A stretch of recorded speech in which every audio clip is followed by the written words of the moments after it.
David Thoreauren jaiotza 1817ko uztailaren 12an jaio zen. Estatu Batuetako filosofoa, naturalista eta idazlea, eta berarengana hurbilduko gara gaur Eusko Ikaskuntzaren tartean. Aitziber Salinas, kaixo? Kaixo, egunon. Eta Antonio Casado da Arrotxa, kaixo, Egunon. Orain ondo esango dugu, zuki itzuli duzu bere Walden izeneko lana, eta... Saiatu nintzen, baina ezin izan nuen. Oso lan mardula delako, ni ez naiz itzultzaile profesionala, nik lan txikiak bai itzuli nituen, baina Waldenekin ezin izan dut. Ezin izan duzu. Filosofian doktore eta Euskal Herriko Unibertsitateko Filosofia Zientzia eta Baloren masterreko irakaslea da Antonio, eta zurori buruz gazteleraz idatzitako lehen biografiaren egilea eta pentsalariari buruzko zenbait saiakera aurkeztu ditu, argitaratu ditu, eta azkena Una casa en Walden izan da. Eta hori besapean hartuta etorri zaigu, ez da?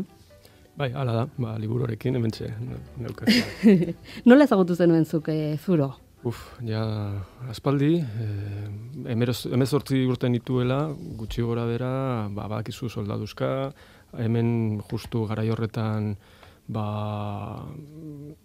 kontzientziako eragozpen mugimendua oso indartsu zegoen, eta zoro da justu mugimendu horren desobedientzia zibilaren alegia aitetako bat, bai. Aitateko bat, inspiratzaile bat. Ez du guaztu behar 1800 buruz hizketan ari garela. 19. mendeaz hizketan ari garela. Ari da, eta justo Estatu Batuetan zoro bizi zen garaian egoera oso bortitza zen, esklabutza zegoen hegoaldean, eta gerra zibila iaia astear zegoen zoro hiltzenean. Esan dugu filosofo idazle, natura zientzialaria, baina guk ara definitu dugun arren, berak bere burua eskola maisu, lorezain, nekazari, margolari, igeltxero, jornalero, arkatz eta lija fabrikatzaile, eta noizbenkako idazle eta poetatxo gisa. Hori da, bai. Erantzun hori eman zion Harvard Unibertsitateari, berak han eginak zituen ikasketak, eta gero unibertsitateak eskatu zion, orain zer egiten duzu zure bizitzarekin, eta 10 ofizio hoiekin erantzun zion alma materri. Hala ere, oso ertza asko dituen pertsona izan zen zoro, baina batez ere idazlea izan zen, eta idazle bezala ezagutu dugu. Batez ere esan bezala bere egunkarian, bere bizitza osoan, idatzitakoa gatik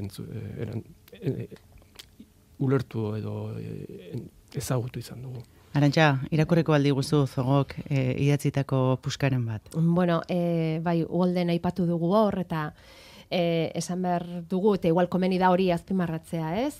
Berak idazten inguruari begira, bere biziarekin esperimentuak egiten pasazituen Waldenen, 2 urte, 2 hilabete eta 2 egun, esperientzia horretatik sortu zuen liburua, eta liburu hori bihurtu zen gero, gainera, Antonio, mundu osoan, referentziazko liburu bat, ez? Estatu Batuar batek fikzio izan gabe gehien saldu duen liburua omen. Zenolako tiradizo izan zuen. Hala da, eta nolabait asmatu zuen naturarekiko harremanari buruzko genero bat. Ingelesez nature writing deritzana, eta pentsa, garai horretan, adibidez parke naturalarik ez zegoen Estatu Batuetan, ez munduan. Eta harreman estetiko eta espirituala naturarekiko asmatu zuen edo osatu zuen zorok eta beste batzuk bere idazketetan. Berako 27 urterekin erabaki zuen, Walden lakuaren alboan biziko zela, Araxe joan, etxea egurrezkoa zen, Walden lakuaren ondoan, Massachusetts estatuko Concord hiri erdigunetik ez oso urruti, eta han pasa zituen Arantxak esan bezala 2 urte, 2 hilabete, eta 2 egun, eta berak zioen basora joan zela, han bizi nahi zuelako bakarrik, ikusteko bizitzaren oinarrizko gertaerei eta ea gai ote zen bizitzak erakutsi nahi zion hori ikasteko. Ez omen zuen deskubritu nahi heriotza iristen zitzaionean, ez zuela bizitzerik nahi. Bai, pasarte hori oso famatua da, Waldenetik dator, eta hain da famatua, ezen, adibidez Dead Poets Society film horretan, Robin Williams, El Club de los Poetas Muertos, egoaldean ezagutu duguna, badago pasarte bat, nun irakasleak, Robin Williamsek egiten duen paper horretan, ikaslei zuzentzen zaie, ezta? Eta hori da, liburukote batetik, Walden liburu batetik, irakurtzen zizkion hitzak. Hauek ziren bere hitzak. Eta ara joan, 2 urte, 2 hilabete, 2 egunez, eta zer egingo du? Zorok, zertan pasako du denbora, esan duzu lehen, ez? Naturaren idazlea zela bera, ze idazten du, nolakoa dira bere egunkariak, nolakoa dira berak utzitako idatziak? Bueno, oso anitzak, ez du bakarrik naturaz hitz egiten, idazten du ere, bere bizilagunetaz, toki horren istorio txikietaz, beraz, bere interesa ez da mugatzen adibidez alde humano ez den alde horretara, ez da. Berarentzat ere, esaten dut hau, askotan gaizki ulertzen dugu zoro Robinson Crusoe berri bat balitz bezala. Eta ez da la kasua. Ez dago gizartetik aparte. Ez. Laku hori bere gurasoen etxetik 3 kilometrotara besterik ez dago. Eta berak askotan amarengana joaten zen afaltzera, esan dezagun. Berak nahi zuena da pixka bat, lasaitasun pixka bat, eta idazteko toki lasai bat. Eta politika gizona eta gizarte konpromiso izugarria duena zen. Bai, bera oso engaiatuta zegoen, bere garaiko gai batzuekin, adibidez esklabutzaren kontrako mugimenduarekin, laguntzen omen ziren handik pasatzen ziren esklaboei, eta baina batzuetan hori, ezin zuen gehiago jasan egoera hori, eta alde egin behar zuen basora eta 4 ordu eman hori mendian ariketa baretu arte, eta orduan herrira itzultzen zen. Bueno, esan dugun nola Una casa en Walden argitaratu berri duzun, gazteleraz idatzitako bere lehen biografia eta bere pentsamendua ere agertzen dena. 2 mende pasa dira eta badauka orain Waldenek alako loraldi edo goraldi bat, zergatik darabilgo hitzetik hortzera? Ezin esan. Beti egon dira interes tontorrak eta gailurrak eta ibarrak, ez da. Normalean, gizarte mailan krisi garai batean murgiltzen garenean. Bere mezua, adibidez, konsumismoari begira edo azken finean zoro moralista bat da, eta gure bizimuduari kritika zorrotza egiten du. Bere garaiko gauza batzuekin ez zegoen ados, pentsa gure garaian. Adibidez, azkar bizitzarekin? Hori da, niretzat zoro da slow filosofer bat, ez da, bera arreta nolabait aldarrikatzen duen pertsona bat da, azken finean natura ikusteko, natura ezagutzeko arreta behar da, batzuetan hori, txori bat harrapatzeko 2 ordu jarraian egon behar izan zuen, kieto, ez da. Orduan, gure garai hiperrazeleratu honetan, zoro irakurtzea geroz eta garrantzitsuago iruditzen zait. Eta zu, zerk erakarri zintuen bere figuratik? Agian slow filosofia hori gustatu zitzaizun, edo zergatik atxiki zintzaizkion hainbeste berari? Bera, poetatxo bat zela esaten zuen, eta egia da bersotan oso kaskarra zela, eta berak bazekien, baina prosa idazten zuenian zan maisu bat. Ni benetan harrapatu ninduna zan bere testua, bere testuen kalitatea.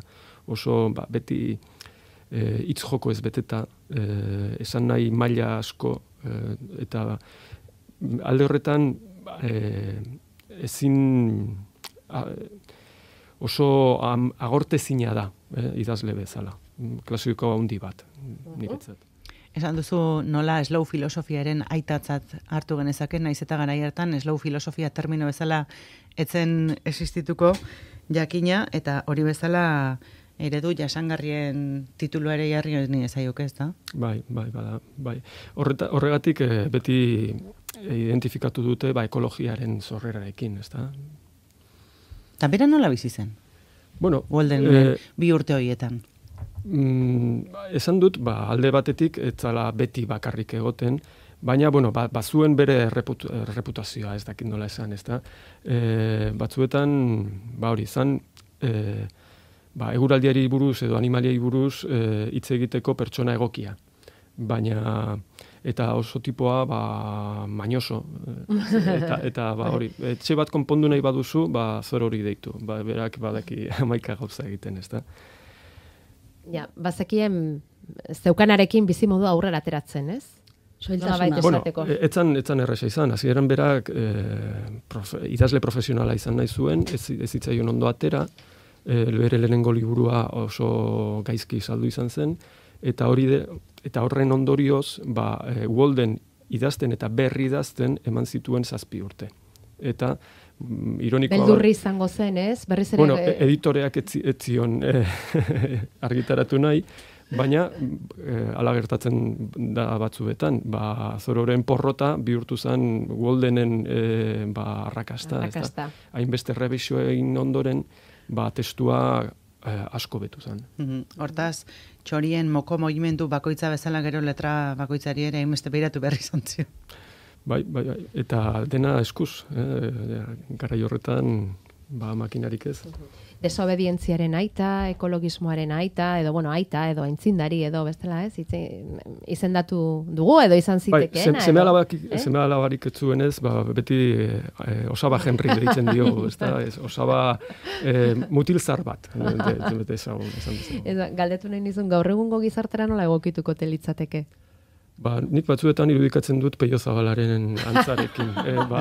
Eguraldiaz eta animalietaz eta esarazarretaz asko dakien pertsona jakintxu bat.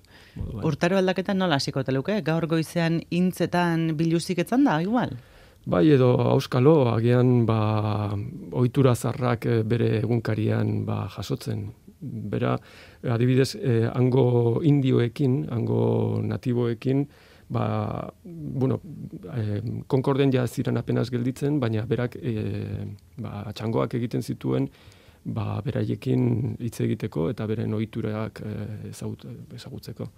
Eta hori bezala, desobedientzia zibilaren alorrean irudikatzen saiatuko bagina, 200 urte pasa eta gaur egunera ekarrita, zertan izango litzake aktibo eta ekintzaile eta buru belarri jardun, auskalo. Erraz imaginatu dezakegu, bai. Beti bera suposatzen dut konsumo eta konsumoak dakarren bizimodu honen kontra jardungo luken, bai. Aktivismoaren kontra. Aktivista ere izan zen, ez da? Kartzelan ere izan zen, desobedientzia zibil horren. Laburra izan zen, berea, bakarrik gau bat, berak uko egin zion zergak ordaintzeari, protesta moduan, justu garai horretan, estatu batuetan, Mexikoren kontra erasoaldia burutu zutelako. Beraz, gaur egongo gauza batzuk ez dira hainberriak, politika espansionista bat zuelako, eta Zororen aburuz, justu politika hori izan esklabutzaren eta eredu industrialista horren beste ondorio bat. Beraz, berarentzat dena lotuta zegoen. Esklabutza,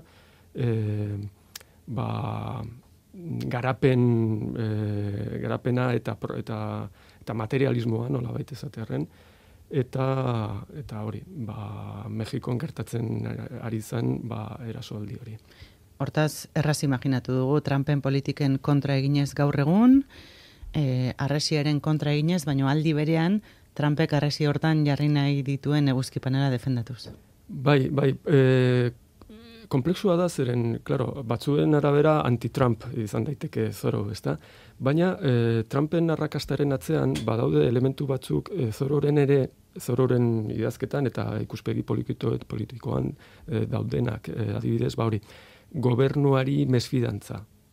Zoro oso anarkista da arlo horretan, eta, klaro, Trumpen arrakasta ulertzeko hori ere kontuan hartu behar da. Estatu Batuetako gizartean oso edatua dagoela mesfidantza hori. Eta hori berak somatzen zuen, ez? 200 urte pasa dira eta ez dakigun non egongo zen, Zoro gaur egun, baina... Mendian, ziurazki. Goiz batian, bai. Uda kontemplatzen, ez? Udako aldaketa kontemplatzen, ez? Bai. Eta loretxoak marrazten bere egunkarian. Eta San Juan bezperako zuek utzitako usain berezi hori gastatzen. Bai. Ja. Orantxe bialigu entzule batek zuaren bueltan dantzan ari diren sorgin batzuen irudia esanez eskuz esku zabaltzeko eta honek sorte honak ekarriko dugula. Gaur eguneratuta errituak izango litzakeen gutxi.